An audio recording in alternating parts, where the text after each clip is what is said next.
Hello, Assalamu alaikum everybody. Hope you're all safe, sound, and healthy. And I'm back. Because speaking of Pakistani music and its fame and how it's been ripped off a million times by India, I think now we should move on to how it's being ripped off by the Korean drama industry or the Korean TV industry. Almost all especially the recent dramas of 2024. I was going to say almost all the dramas of 2024, but especially the recent dramas of 2024, like Bad Memory Eraser and Cinderella 2 p.m. Their main scores, in fact, almost all their scores, almost all the OSTs, are direct rip-offs of Pakistani songs. And the funny thing is that many of those songs can actually be recognized by people from various parts of the world, because those are those songs that made it so big that you actually had reaction videos done by vocal coaches and musicians and those who do reactionary or reaction videos. So you think of that song and it's there playing as an OST. They have tried to copy, because it's very hard to 100% copy the sargam or the gamakas that are used in the Pakistani songs and the Indian songs. One cannot easily copy them, but they have tried their best. And I think in certain parts, in fact, I felt as if they sort of superseded the original scores in between. So like the instrumental part of it is 100% the original score. So I feel as if they may have copied the main score and the main songs, but in certain places they literally put in the original scores. That's what I felt. You tell me what you feel. Okay, second, another question which many people, abroad, who do these, who are reacting to Pakistani music, and one of their main questions about certain Punjabi, especially songs, is that, okay, so, is the narrative from the female point of view, especially, when they were talking about Pasuri. Pasuri is another Punjabi song, and Pasuri literally means something that's annoying. I mean, it actually literally means trouble or conflict, but we use it in the sense of it being something that's very annoying as well, right? So, for example, if we say की पसूड़ी पै गई है, that's like, oh, what is this annoying thing now that has to just come, it's like that. I mean, it's trouble. It's something that you would rather do without, so we usually use pasuri in that sense, although yes, its literal meaning is trouble, conflict, yes. Even crisis to a certain extent. So in that song, I remember one of the um, one of the coaches, Western coaches, who was listening to it, and he was like, I think this is the from the perspective of a female. Yes, it's true. Actually, most Punjabi songs, especially if you're looking at folk songs, because they take those from the very famous folklores like Hi Ranja and all. So usually you will notice that most of those songs that they sing are from Hir's perspective. So it's kind of, I've always found that since I was young. And when I first got exposed to this, I noticed that, even though the singers are male, but they're singing, using the female, grammar that is used by females when they speak. So then and I found that very interesting as well, and then I was like, why are they doing that? And then I obviously later on, with age and with time and with experience and learning about things, then I found out that, okay, actually it's because these songs were literally originally they were poetry that was written from the female's perspective in those folklores. So why wouldn't the female then sing it? I mean, that's the next question I ask myself too. But I think I find it very interesting, yes, that you will find a lot of these classical or Sufi singers, male singers, they tend to sing the that poetry that is from a female narrator's perspective. Yeah, especially the Punjabi songs. Yes, the Punjabi folk classic songs, and even in many of the, the Sufi songs. Yes, you in Sufi you'll find a mix. Like I remember there was this person a long time ago. This is a long time ago, before people actually understood the whole point of Sufism. I remember there were certain people from the West, when the West was trying to promote LGBTQ rights and all, they started looking at everything into an LGBT perspective, and they actually had the nerve, and I'm calling it nerve because you really need to back off. I mean, and you can't just put everything in your, you know according to what you want to think or how you want to think, because some things are just so clear, they're so obvious, and to try to twist them so that they can suit your narrative, that is the most stupid but actually the most common thing that you find in the Western world. So I remember there was a time when everybody was like, oh, in these poetry, as they're talking about how it's a male who is the narrator, but his lover is also male, so I don't think that he's actually talking about a religious point of view. I think he's talking as a gay person. And I'm like, okay, that's it, hold it right there, that's it.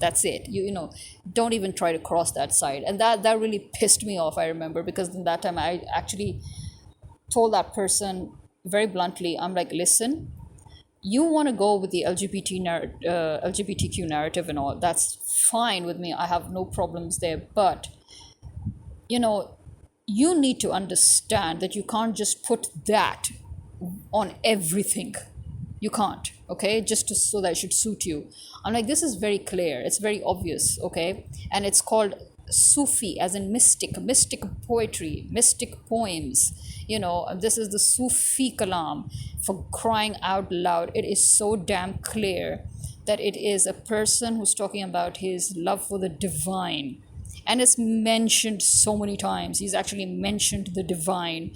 I mean, what is your problem there? Trying to twist it. So I mean, it's the height of stupidity or ignorance when you want to try to do that and put everything that, oh, what, so next time you're going to tell me that, oh, those famous love stories of the past, Romeo and Juliet, actually the real reason why Romeo and Juliet were not allowed to be together is because Juliet was actually a boy dressed like a girl. I mean, is that what you're trying to do here? Seriously, imagine what Shakespeare would do to you if you start that story out there. I mean, it's all fine and dandy to put your, to look at everything with a limited, vision, but don't try to encompass the whole world under that one vision. I mean, that's the whole point, right? When we cry about diversity and all. But that's the whole problem, which I've also talked about in my previous episodes a long time ago, is that the biggest problem with the world is that while they're fighting for the acknowledgement to be different, at the same time, notice how they're trying to put the whole world under that one umbrella all over again. So women in the West who were fighting so that they could actually dress as little as possible or as much as possible, they decided that women who dressed modestly now had a problem and were a problem. You see what I'm going with there? So, women who wanted to have the right to have sex and lose their virginity before marriage suddenly had a problem with those then who are virgins and prefer to keep their, chastity until they get married. And the same is for men, by the way. Yes, there are a lot of virgin men there who are made to feel shameful or ashamed of the fact that they're virgins. I mean, what is wrong with you people? Again, as I said, I thought the whole fight was you do you and let me do me. But no, you're actually saying let me do me and you also do me. I mean, that is just wrong. And that is what the Western world has always done, to be honest. That is what France has been doing. That is what England has been doing. That's what America has been doing. The whole Western world, in fact, created this whole problem for the rest of the world because they always talk about this one world order, which literally means that wherever we want to go, the whole world must go under that umbrella.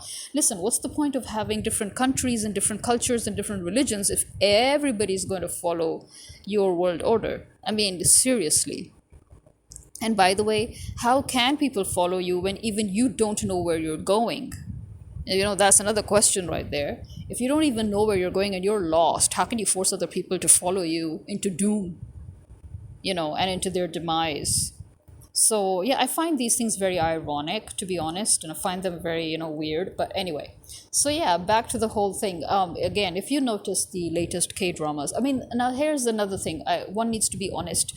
I have actually never found an original OST in K dramas, to be honest. In the beginning, I noticed, right, if you remember years and years ago, those of you who, like me, have been watching these dramas like years ago, since years ago, have you noticed that before there was this generic background music that was used by and large by all of them, by the Japanese, by the Koreans, by the Chinese, by the Thai, in all of their dramas, you would see the exact same background music used in different variations, right? And OSTs were not used. Now, OSTs is something that has always been used in our dramas and in Indian dramas and in American and British dramas. But actually, the one thing I kind of liked about the previous, the Korean dramas, Chinese and all, is that they kept a generic background music, which they played with, creating different variations, different scores from within those scores, remixing, actually, not creating different scores, but remixing those scores. So I think I was okay with that because I understood where they were going with it. But then when they started doing OSTs, the Chinese actually have more original OSTs in their Chinese dramas, especially their historical based dramas, yes. In the Thai drama industry, I've noticed that almost all the Thai songs, the OSTs in the dramas, they kind of sound the same. And why is it? I mean, why is it? Seriously, or is something wrong with me? Because tell me I'm wrong here, because I have felt that every single time I listen to the main OST of a Thai drama, especially if it is, the on the yeah, no, it doesn't matter really, especially if it's on the romance side. If it's a Thai drama, notice how the main OST sounds almost exactly the same as the next drama. So I always end up wondering, okay, are they literally singing the same song? Then I look at the lyrics and they're different, and then I'm like, okay, is it the same singer because he sounds the same? And then I'm thinking that, okay, maybe it's the same singer, so is that why he's singing in the same tune? So I found that a bit, I kept on, that confused me a lot. But please do correct me if I'm wrong, because I really do not want to offend anybody here. I'm just confused. But with Korean dramas, what I noticed is when they started building on their OSTs for Korean dramas, they were never original. I'm sorry, but they were never original. I've always found, now the biggest problem with me is I can never remember names of songs easily, okay? Because I've listened to so many songs and so many tracks and so many singers from so many countries, including my own, that to be honest, I tend to get a bit muddled. I recognize the score when I listen to it immediately, but if you tell me to name that song, I cannot do that. But I had a friend who was literally a film and music encyclopedia, and sadly he passed away. If he was alive right now, seriously, I would have had him on my podcast every single time I had to discuss a song or a movie, and he would like boom boom boom boom boom, he would just name everything. I swear the guy was so amazing, mashallah, that my dad used to just enjoy it, because every time my dad and I would have a problem remembering something, and even if you just said a line to describe that movie, even if you think it was only your take on that movie, he would immediately get the name right, immediately. And my dad was like, oh, you're just amazing, can't get over it. And the same was with songs. Just have him listen to a second, just a few seconds of a score, and you say, oh yeah, so and so person, so and so score, originally sung by so and so year, track on so and so place. Amazing. And he would actually find it then. He would find it and make you listen and say, yeah, this is it, right? I'm really missing him these past few days because I'm literally at my wits' end here when I'm recognizing these scores. And you know, the worst part is I actually recently listened to the original of these scores literally a few days ago. Okay. And now when I'm listening to the same scores used in the OSTs of K dramas, and I'm just like, okay, which was this? Which was this? Because so many songs I've listened to so many songs in the past few days, seriously, on repeat. So, I'm like mixing it. But there's one thing that I do know is that I understand a score that is composed by, for example, Rahel Hayat, of the one who started Coke Studio, the original Coke Studio, which is Coke Studio Pakistan, and he's the one who helped Coca-Cola start the franchises. He was in charge of starting the franchises in India and Bangladesh, and I heard he's working on more franchises. So yeah. So Ruhail Hayat is the guy actually that every single person who has done a Coke Studio reaction always notices him without fail, and everybody comments on that chill dude with his bass guitar. Who is he? Who is he? Yeah, that chill dude with his bass guitar. That is Ruhail Hayat. Okay, and he is the original producer director of Coke Studio, and he directed, produced, and composed the remixes and the music scores from season 1 to season 7. And then from season 7 to 10 or 11, it was by Strings. And Strings, again, is an amazing band. They were a band. Now, actually, you get to listen to Faisal Kabadia, and people really always say that, oh, who is this singer, Faisal Kabadia? Yeah, Faisal Kabadia is originally from Strings. So he was the vocals of Strings. And the second, there were actually two of them, Bilal Maqsood, the son of the legend Anwar Maqsood, and there was Faisal Kabadia, right? Bilal Maqsood sang just one solo, and that was a huge hit. But the main vocals of the band was Faisal Kabadia, and actually there were two others that usually joined them, and one of them is a legendary drummer whose name I cannot remember right now, because trust me to go blank when it's needed. And yeah, so the second part, of Coke Studio was composed. Seasons 7 to 10 or 11 was by Strings. And you know what? The thing about Ruhail Hayat's compositions and Strings compositions is they have these little tiny signatures. That's what I like to call them. So when I listen to those, you know, I think, people, when they rip off music, they may not realize that, because that, or maybe they do and they don't care. I don't know. But that's the thing. You see, when I listen to those scores, I immediately realize, oh, this is Ruhail Hayat's work. I can see his signature here. This is Strings' work. I can see their signature here. So I was literally checking out the signatures, and then Gohar Mumtaz, and I'm like, oh, hold on, isn't this Gohar Mumtaz instrumental Adat? I'm sure that's part of his score here. So these are the ones that I recognize, but again, I cannot trust myself to be 100% sure, so I don't put out names just like that when I do write out posts saying, check out this drama, this episode, so and so OST. That's a ripoff of a Pakistani song, but I never named the Pakistani song. But those who do recognize it, then they reshare that post, and they agree with it, and they're like, yeah, we can see it. So I'm not the only one. But as I said, unfortunately or fortunately, I have noticed that the OSTs on K dramas were hardly ever original. Before, when I used to listen to the OSTs, they reminded me of the English songs, which again I cannot name because I cannot remember, because it was such a long time ago, from the 90s, from the early 2000s, sometimes even as far as, the 80s, when it was the pop, when the pop culture actually began, that those pop ballads and all, so when I listen to many of those songs, I'm like, yeah, I know this music, I know this score, I've listened to it. Sometimes, you think of Backstreet Boys all of a sudden, sometimes you think of, U2, Def Leppard, sometimes you think of solos sung by other well-known American and British singers, and I'm like, yeah, I know these songs, I've listened to them like 100 times years ago when I was a teenager, and I'm listening to the tunes all over again. So but that's the most frustrating part for me, is when I recognize the score but I can't put my finger on it. As in, I can't put my finger on naming the score, that, yeah, this was by this person. And I really miss my friend for that. I really do. I miss my friend a lot, you know.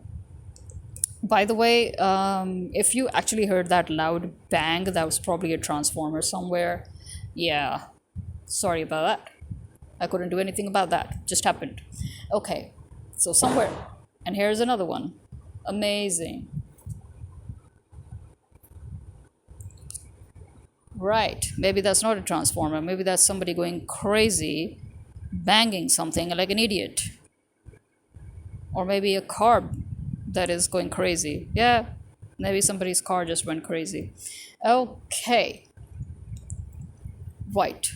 So now I was hoping that since the K drama industry and the K pop culture, it's really, really, really going places. And I was thinking that, okay, maybe they'll try to make more original scores. But what did they do? They shifted. Like in the Japanese dramas too, actually, this year, I noticed a lot of Arabic instrumentals in their scores. And I was like, okay, there's this Arabic songs, or music scores that they had used as background music in some of the Japanese dramas recently. And in K dramas, I started noticing, especially this year, these dramas that got released this year: Cinderella at 2 a.m., Bad Memory Eraser, two to three more of the others. I think even in what was it? Romance. What was that? Sorry, it just ended, right? It was 12 episodes. I think the last episode was like what? Yesterday, day before, or quite a number of days ago. I forgot. Hold on. What was the? Was it Home? Seriously, how can I forget it when I just watched the last episode? See, this is what happens to me. Especially when I'm doing a podcast, that is exactly what happens to me, and I have to check it out while I'm speaking, hoping I don't bore any of you while I'm actually literally at this point while I speak. I'm looking for that damn drama.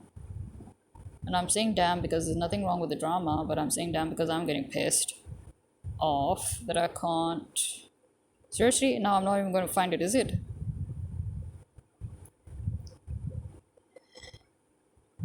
Romance in the House. Thank you so much. Yeah. So, Romance in the House. There was a few times when I recognized a score here and there as well. Yeah, so that was Pakistani. So yeah, these two to three dramas that I literally felt, but especially in Bad Memory Eraser, both in episodes 13. Before that, I didn't even actually pay much heed, because to be honest, I have been fast forwarding a lot of the portions of this drama, Bad Memory. Okay, I'm sorry about that. Normally I think I would have actually watched it and liked, and calmly without forwarding anything, but I don't know this time what's wrong with me, but I felt the urge to forward a lot of scenes throughout the drama in most of the episodes. So, but the last episode that I watched, episode 13 and episode 14, both these episodes, because I watched them without actually pushing fast forward, so I actually got to listen to the score, and I was like, oh my god, this is 100% rip off of Pakistani music and Pakistani songs. So the same was with Cinderella at 2 a.m. 100%. I mean, it's not like they. In fact, there's a certain portion in episode 14 where they go on a where they're showing like they're going on a date or something, and you will see that background music that sounds distinctively South Asian, and you could see that the singer was trying very hard to copy the gamaka, of the original Pakistani singer, and obviously because she couldn't do it, so what they did is that they sort of lowered they kind of lowered the volume and amped the echo effect, which in the original song too, actually, there was an echo effect. But the echo effect was also due to the singer herself, the original singer. So I was like, okay, this looks like a ripoff of Momina Mustahsin's song. Nice. Here I could actually pinpoint that this was Momina's song in one part, but in that part where they were doing the Gamaka thing, in that part, because they put it so low in the background. I was trying to remember if that was one of Momina's solos or was it one of, you know, Komal Rizvi's solos. I was trying to remember that. So, I mean, but it wasn't Komal Rizvi. No, definitely not. But in any case, point is, I wish I had my friend here who could literally at just by listening to those scores he would be able to have told me, oh yeah, this is this song from this track, original song by this, composed by this particular composition was in so and so season of Coke Studio or so and so season of Nescafe Basement, or again. So yeah, there are some songs that just stick to you. So the songs stick to you, but because those songs are so famous that a variety of remixes and versions and fusions of those songs have been made by your own country throughout the years, in which the original singer themselves, the original singers themselves have been involved, it gets very hard to keep track of the music scores. I mean, if I listen to the actual tune of the songs, I can somehow recognize them. But in this case, because the musical scores themselves were amazingly, distinct and distinctive, that is why just by the musical scores I could recognize those songs. And also because I listened to them recently, like literally, they're 2 to 3 years old. Some are about 7 years old, but they stick with you. The musical scores stick with you. So yeah, I mean, Pakistani music, as I said, was always famous. The problem with Pakistani music was and is, as you can see, like with everything else Pakistani, is that it's stolen, it's smuggled, and then it's rebranded and stamped under another country's name, and it's shipped to the world. Get it? Just like with everything Pakistani, like with the Pakistani rice, people go on about Indian basmati. Yeah, it's not Indian basmati; it's Pakistani basmati, smuggled by India via Dubai, stamped with the Indian basmati stamp, and then sold. So as I keep on telling you, literally when you're buying Indian basmati, you're actually endorsing smuggling of Pakistani basmati. So yeah, so the same thing is with the Pakistani songs throughout literally from the 1950s, literally from the 1950s onwards till date, our songs have been ripped off by the Indian film industry, by Bollywood, and very shamelessly, very blatantly,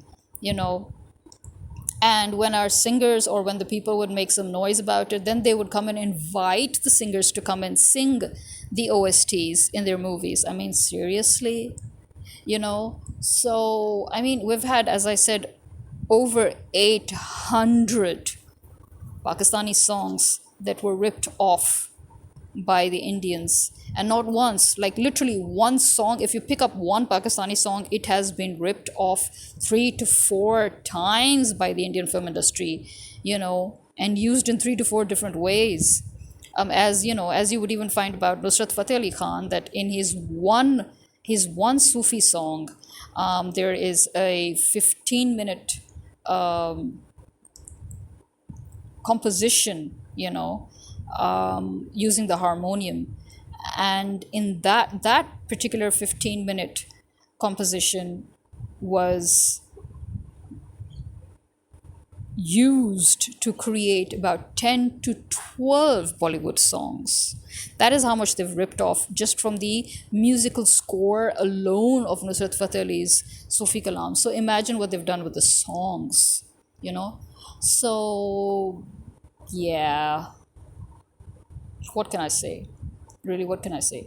That has been the misfortune of Pakistani music. It's not that Pakistani music is becoming famous. It was always famous, but it was always sold out to the world as Indian songs after being stolen.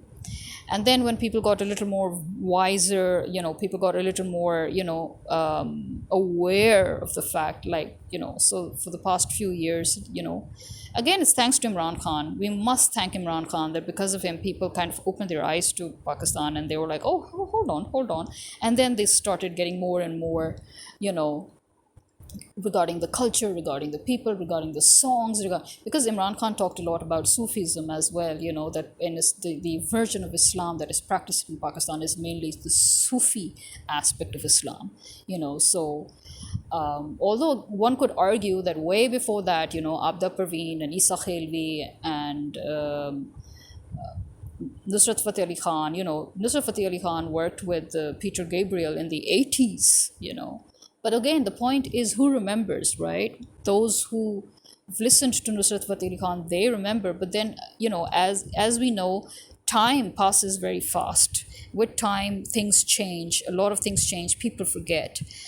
So, reintroducing themselves back to Pakistani music, and then the new generation, who's not at all been aware of anything, apart from their own country's music.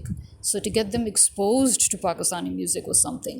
So in the recent years, when people of Pakistan got more and more vocal about the stolen songs that people were, raving about, oh, Bollywood, this song of Bollywood, oh, amazing, oh, this or that. So it sort of began to annoy the Pakistani people, and social media being a platform where one could actually, place it out there.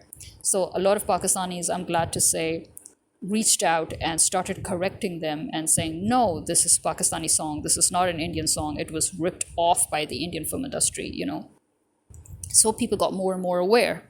So now here we have it. Now we have the Korean drama, the Korean TV industry ripping off Pakistani songs and extremely famous Pakistani songs that were literally reacted to by, musicians and, vocal coaches from all over the world. Like, amazing, seriously, amazing. What more can I say? This is me signing out for the Hafiz.